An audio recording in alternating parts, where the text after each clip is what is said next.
ఇక్కడ భూములు కేటాయిస్తారు. ఉన్న 79 ఎకరాలలో సగం ఈ ప్రైవేట్ డిఫెన్స్ ఫ్యాక్టరీకి చంద్రబాబు నాయుడు గారు కేటాయిస్తారు. అంటే దాని అర్థం ఇక మత్స్యకారులకు ఇక్కడి నుంచి కూడా తరిమేసే కార్యక్రమం చేస్తూ ఉన్నాడు చంద్రబాబు నాయుడు గారు. నేను అడుగుతా ఉన్నా చంద్రబాబు నాయుడు గారిని, ధర్మమేనా న్యాయమేనా అని అడుగుతా ఉన్నా. ఇదే మనిషి పెద్ద మనిషి చంద్రబాబు నాయుడు గారిని. మత్స్యకారుల కోసం ఫిషింగ్ హార్బర్లు జగన్ నిర్మిస్తే నువ్వు చేస్తూ ఉన్నది ఏందయ్యా? దీన్ని కూడా దోచుకునే కార్యక్రమం చేస్తూ ఉన్నావు ప్రైవేట్ వాళ్ళకి ఇచ్చి.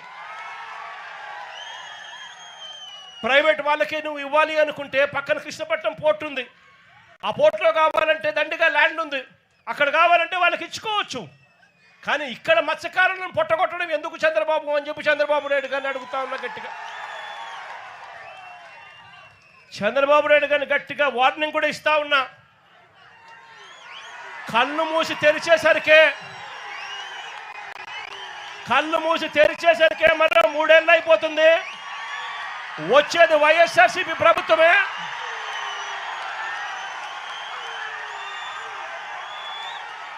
ఈ ప్రైవేట్ డిఫెన్స్ కంపెనీని ఇక్కడి నుంచి షిఫ్ట్ చేస్తారని చెప్పి కూడా చెప్తా ఉన్నాం.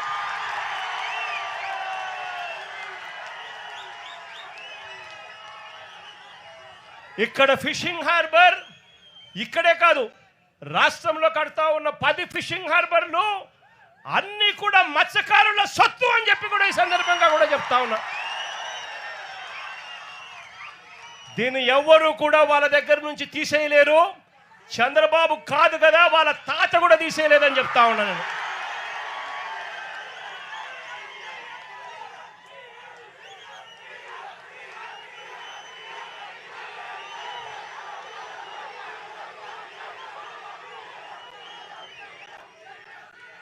ఇంకా అన్నిటికన్నా విచిత్రం ఏమిటో తెలుసా? చివరికి చంద్రబాబు నాయుడు గారు ఇక్కడ మత్స్యకారులకు మేలు చేయాల్సిన చోట మేలు చేయకపోగా వారి కడుపు మీద దంతా ఉన్నాడు చంద్రబాబు నాయుడు గారు. ఇక్కడే ఈ ప్రాంతంలోకి ఎవరూ కూడా రాకూడదు. ఇది ఆంధ్ర రాష్ట్రానికి సంబంధించిన ఫిషింగ్ ఏరియా. స్ట్రిక్ట్గా రూల్స్ ఉన్నాయి. మనం తమిళనాడులోకి పోకూడదు, తమిళనాడు వాళ్ళు మన వైపుకు మన దగ్గరికి ఇక్కడికి కూడా రాకూడదు. ఇవన్నీ స్ట్రిక్ట్గా రూల్స్ ఉన్నాయి.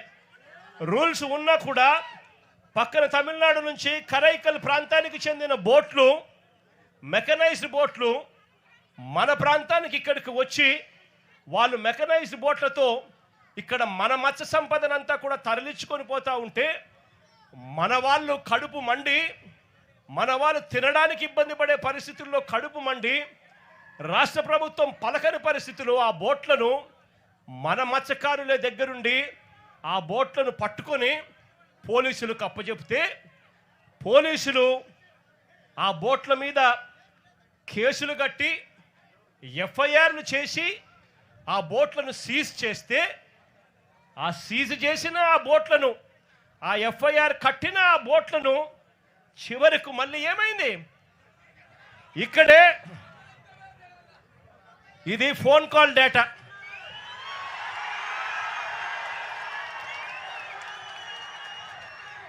బీదా సోదరులు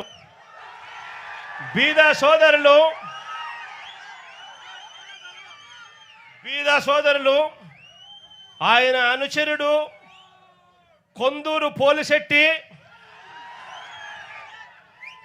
అక్కడ బోటు యజమానులు అశోక్, వీరి మధ్య జరిగిన సంభాషణలకు సంబంధించిన కాల్ డేటా, టెలిఫోన్లో మాట్లాడిన కాల్ డేటా, కాల్ నెంబర్లు, వీళ్ళందరూ కూడా కుట్రబన్ని ఒకరితో ఒకరు మాట్లాడుకొని నారా లోకేష్ అనే వ్యక్తి ఇప్పుడు మార్చి 12వ తారీఖున ఇటుకు వస్తాడు. మార్చి 16వ తారీఖున ఈ బోట్లు ఇక్కడి నుంచి పోతాయి. అంటే మత్స్యకారుల మీద కడుపు మీద కొట్టడం కోసం ఏకంగా ఇంతమంది దొంగలు, ఇంతమంది పెద్ద పెద్ద దొంగలు, ఒకరు ముఖ్యమంత్రి కొడుకు, ఒకడు ఎంపీ, ఇంకొకడు ఎమ్మెల్యే, ఇంతమంది కలిసి ఎవరిని తన్నేది? చిన్న చిన్న పేదవాళ్ళైనా మత్స్యకారులను తనడానికి కడుపు బింద కొట్టడానికి ఇంతమంది ఏకమవుతారు. నేను అడుగుతా ఉన్నా, వాళ్ళ మధ్య జరిగిన టెలిఫోనిక్ ఫోన్ సంభాషణలు, కాల్ డేటాలు కూడా ఈ మాదిరిగా అందుబాటులో ఉంటే, ఈ డేటా అంతా కూడా కనిపిస్తూ ఉంటే ఒక్కరినన్నా అరెస్ట్ చేశారని అడుగుతా ఉన్నాను. అంటే బోట్లోకి సీజ్ చేసి ఎఫ్ఐఆర్ చేసి సీజ్ చేసిన బోట్లను దగ్గరుండి అధికారంలో ఉన్న ఈ పెద్దలే వీళ్ళే దొంగతనం తీసుకొని పోతే వీళ్ళు చేసింది ఏమిటి అని అంటే కేవలం పోలీసులను కొంతమందిని ట్రాన్స్ఫర్ చేసినారు. ఇంతవరకు ఒక్కరిని అరెస్ట్ చేయలేదు. నేను చంద్రబాబు నాయుడు గారిని గట్టిగా అడుగుతా ఉన్నా, అయ్యా చంద్రబాబు నాయుడు గారు, బంగారం దొరికింది అని చెప్పి పోలీస్ స్టేషన్లో కేసు పెట్టి పోలీస్ స్టేషన్లో సీజ్ చేసి ఆ సీజ్ చేసిన ఆ బంగారాన్ని ఎవరైనా దొంగతనం చేసుకొని పోతే మీరు ఇట్లే ఇడిచిపెడతారా అని అడుగుతా ఉన్నాను చంద్రబాబు నాయుడు గారిని.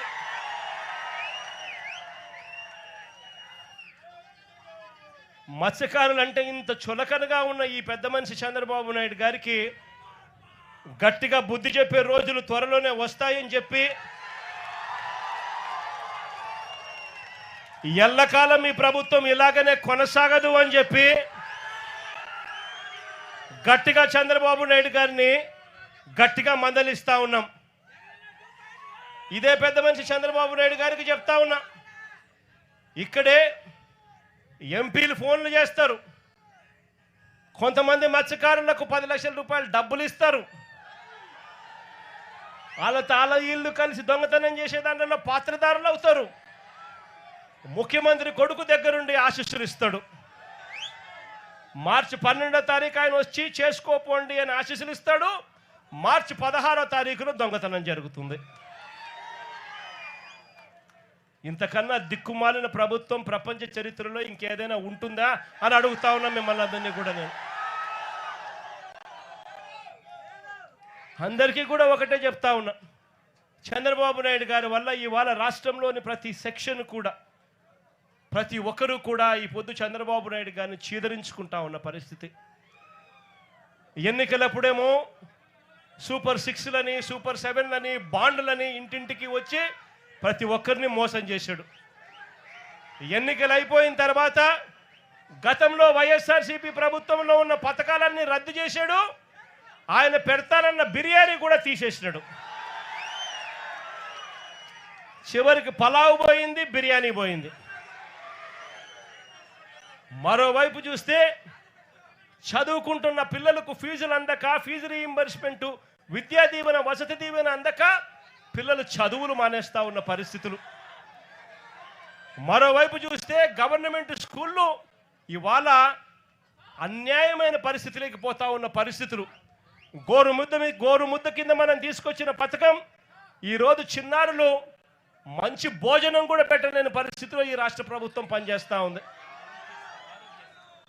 పిల్లల చేతుల్లో ట్యాబులు కనపడాల్సిన చోట ఇంగ్లీష్ మీడియం బడుల కింద గవర్నమెంట్ బడులు జరగాల్సిన చోట పిల్లలకు ఈరోజు నాసిరకం చదువులు అందుతూ ఉన్నాయి. మరోవైపున చూస్తే ఆరోగ్యశ్రీ పథకం పూర్తిగా పడకేసింది. పేదవాడు ఈరోజు ఎక్కడైనా కూడా వైద్యం అందాలి అని అంటే లక్షలు ఈ పొద్దు పేదవాడు వైద్యం కోసం కడితే తప్ప వైద్యం అందని పరిస్థితి. ఇక్కడ కూడా నా దగ్గరికి ఎవరో ఒక బోర్డు పట్టుకొని వచ్చినారు, అన్నా నా పరిస్థితి ఇట్లుందన్నా, మా కుటుంబ సభ్యుల పరిస్థితి ఇట్లుంది అని చెప్పి ఇక్కడికి కూడా ఎవరో వచ్చి బోర్డు పట్టుకొని వచ్చినారు.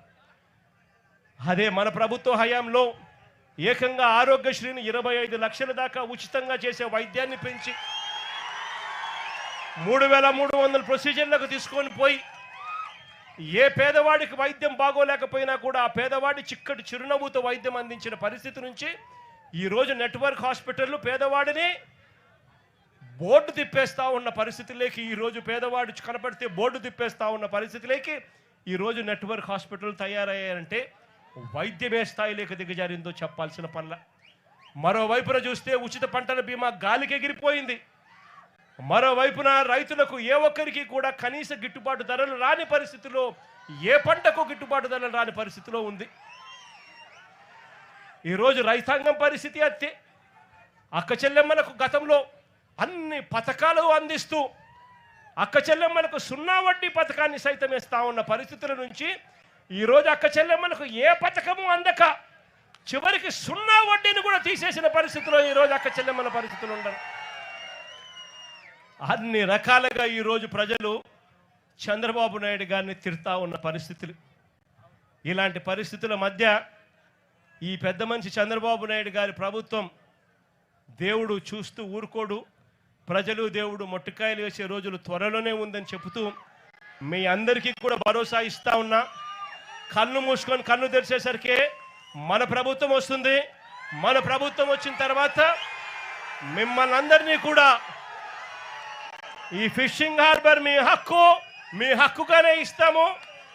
అంతేకాదు ఈ ఫిషింగ్ హార్బర్ల పరిధిలో ఉన్న ప్రతి మత్స్యకార కుటుంబానికి కూడా చెప్తా ఉన్నాను, ఆ పరిధిలో ఉన్న ప్రతి కుటుంబానికి కూడా మంచి జరిగించే విధంగా వాళ్ళందరినీ కూడా గ్రూప్స్ కింద ఫామ్ చేసి ఒక్కొక్క బోటుకు 10 మందిని 12 మందిని ఒక్కొక్క బోటుకు యజమానుల కింద చేస్తూ వాళ్ళందరినీ కూడా ఇంతకుముందు నేను చెప్పినట్టుగా 10% వాళ్ళు కడితే చాలు, 90% రాష్ట్ర ప్రభుత్వం లోన్ల కిందను గ్రాంట్ల కిందను ఇస్తూ వాళ్ళందరినీ ఓనర్లుగా చేసి ఈ ఫిషింగ్ హార్బర్లను వాళ్ళకు అంకితం చేస్తామని కూడా ఈ సందర్భంగా ఖచ్చితంగా చెప్తా ఉన్నా. అదేవిధంగా ఇక్కడికి వస్తూనే పాలెం మత్స్యకారులు కొంతమంది పట్టపు కార్పొరేషన్ కావాలని అడుగుతా ఉన్నారు. 56 కార్పొరేషన్లు పేదల కోసం మన ప్రభుత్వ హయాంలో అడిగిన వాళ్ళకి ఎవరికి కూడా కాదనుకోకుండా కార్పొరేషన్ ఇచ్చాం. నా దృష్టికి వచ్చిన ఈ పట్టపు కార్పొరేషన్ కూడా అధికారంలోకి వచ్చిన 3 నెలల్లోనే పూర్తి చేసి అది కూడా మీకు ఇస్తామని కూడా చెప్తా ఉన్నా.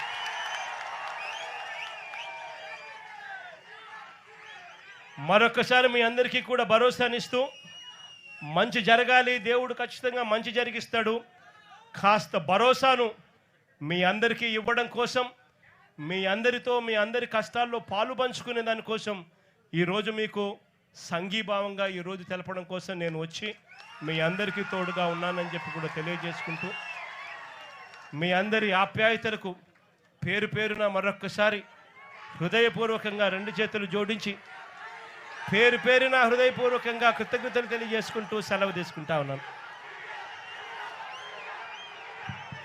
మత్స్యకారులందరూ మన ప్రియతమ నాయకుడు గౌరవనీయులు జగన్మోహన్ రెడ్డి గారికి మత్స్యకార సాంప్రదాయ రీతిలో సన్మానిస్తారు.